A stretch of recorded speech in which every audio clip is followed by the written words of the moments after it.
Determine si los siguientes compuestos formarán enlaces covalentes apolares, polares o iónicos.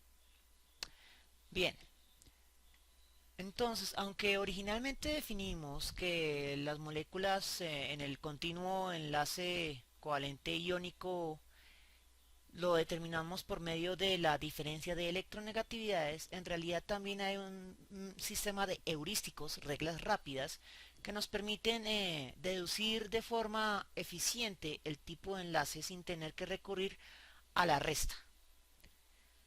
Entonces, ¿qué es lo que vamos a hacer? Hay que repartir las moléculas en tres grupos.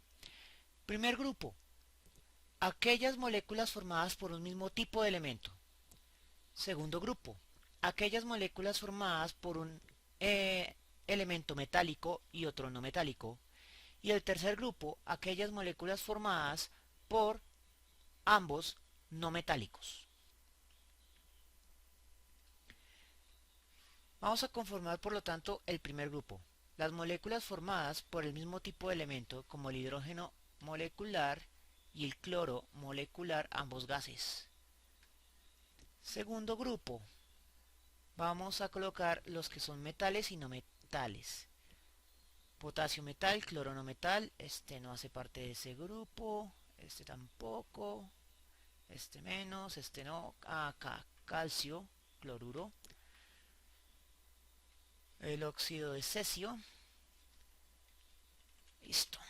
Aquí están los del segundo grupo, metal y no metal. Finalmente el último grupo, ambos no metales. Si alguien se pregunta dónde están las moléculas conformadas por dos metales, la respuesta es que no forman enlace covalente iónico o intermedios. Cuando usted mezcla dos metales, estos forman una aleación y es un tipo de enlace metálico. Por lo tanto, no está esa categoría. Bien, entonces, las moléculas conformadas por un mismo tipo de elemento forman invariablemente el enlace covalente apolar.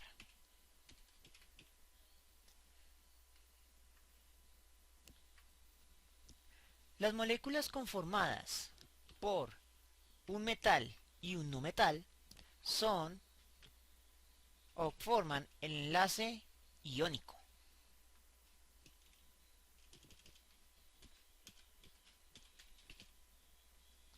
Y muy probablemente van a dar diferencias de electronegatividades superiores al 1,7. Vamos a corroborarlo tomando el metal más electronegativo de todos, y en este caso es el calcio, y el no metal menos electronegativo de todos los que tengamos en este grupo sería el cloro, y por lo tanto esta molécula va a ser la que dé la diferencia de electronegatividades más baja de todo este grupo. Entonces vamos a buscar en la tabla periódica la electronegatividad del calcio, que es 1, menos la electronegatividad del cloro, que es 3,16, y vamos a ignorar el negativo. La respuesta es 2,16, muy superior a 1,64 o 1,7 dependiendo de usted tenga la frontera, y por lo tanto es un enlace iónico y los demás serán aún más iónicos. Finalmente tenemos la tercera categoría de posibles moléculas con el enlace covalente polar. En este caso tenemos dos preocupaciones. La primera, que los dos miembros tengan electronegatividades prácticamente iguales y por lo tanto van a formar un enlace covalente apolar o muy cercano a la apolaridad, o que los dos elementos tengan electronegatividades muy diferentes y se encuentren muy cercanos a la frontera, ya sea 1,64 o 1,7 dependiendo de dónde usted la tenga. Así que lo más conveniente en este caso es calcular. Saca su tabla periódica, vamos con la primera.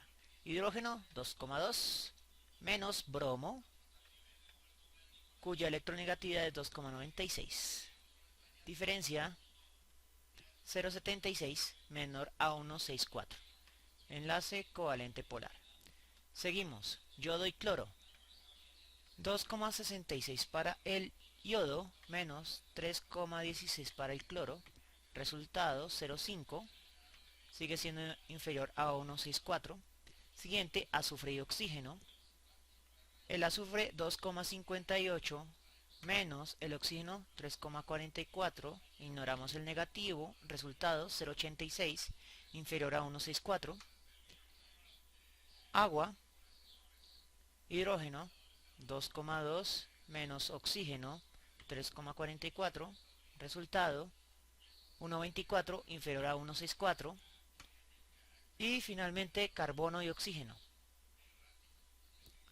Electronegatividad del carbono, que es 2,55 menos la electronegatividad del oxígeno 3,44.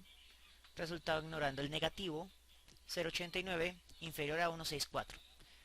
En fin, las 5 moléculas en efecto pertenecían al enlace covalente polar. Enlace covalente polar. En caso de que su profesor o el enunciado del problema le exijan demostrar el resultado, lo más conveniente es plasmar los resultados de la resta en valor absoluto. Siempre dan positivo, siempre ignoramos el negativo. Pero en caso de que simplemente le pidan identificar el tipo de enlace, es simplemente seguir los heurísticos. Enlace covalente apolar, moléculas de un mismo tipo de elemento. Enlace iónico, cuando se tiene un metal y un no metal. Enlace covalente polar, cuando usted tiene ambos no metálicos. Espero que les haya gustado y nos vemos en una próxima oportunidad.